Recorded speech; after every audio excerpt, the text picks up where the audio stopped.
কয়েকদিন আগেও তেল নিতে করতে হতো দীর্ঘ অপেক্ষা। রেশনিং চালু থাকায় মিলছিল না প্রয়োজন অনুযায়ী জ্বালানি, ছিল বিস্তর অভিযোগ। রেশনিং পদ্ধতি তুলে দেওয়ার পর বদলে গেছে চিত্র। এখন পাম্পে গেলেই মিলছে প্রয়োজন মতো তেল, ফলে কমছে অপেক্ষা আর চালকদের ভিড়। এই লাইন চলে গেছিল ওই 4 রাস্তার মাথায়, আর এখন আলহামদুলিল্লাহ এটা ভিতরে আছে, অনেকটা স্বস্তি ফিল করতেছি আমরা।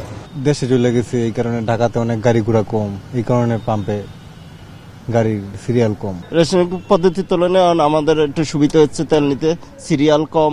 নতুন রিন গভীর থেকে পরিষ্কার করে কাপড়কে রাখে নতুনের মতো উজ্জ্বল। নতুন রিন অ্যাডভান্সড পাউডার। ঈদ সামনে রেখে মহাসড়কে বাড়তে শুরু করেছে যানবাহনের চাপ। এমন সময়ে জ্বালানি সরবরাহ স্বাভাবিক থাকায় স্বস্তিতে চালক ও যাত্রী দুই পক্ষ। আগের চেয়ে একটু কম, কারণ আগে একটু বেশি ছিল। আগে দেখা যায় একটু 4-5 ঘন্টা লাগতে তেল নিতে, এখন দেখা যায় আজকে আধা ঘন্টার ভিতরে আমরা প্রায় পাম্পে পৌঁছে গেছি। এটা অবশ্যই আনন্দের, কারণ বারে বারে সিরিয়াল দিয়া অল্প অল্প তেল নেওয়ার থেকে মনে করেন যে একবারে পাচ্ছি, এটা অনেক আনন্দের। পাম্প কর্তৃপক্ষ বলছে সরবরাহ স্বাভাবিক থাকলে ঈদের আগে ঘাটতির আশঙ্কা নেই। এখন আমরা ফুল দিচ্ছি, কোনো সমস্যা নাই, যে যা চাই তাই দিচ্ছি, অসুবিধা নেই। একটু কমছে, আগের তুলনায় একটু কমছে। মধ্যপ্রাচ্যে যুদ্ধ পরিস্থিতিতে সংকটের আশঙ্কায় গত 2 সপ্তাহ ধরে রাজধানীর পাম্পগুলোতে যানবাহনের দীর্ঘ সারি দেখা যায়। সরবরাহ ঠিক রাখতে এক পর্যায়ে রেশনিং পদ্ধতি চালু করে পেট্রোলিয়াম কর্পোরেশন। আতিক মেজবা লগ্ন, এখন ঢাকা।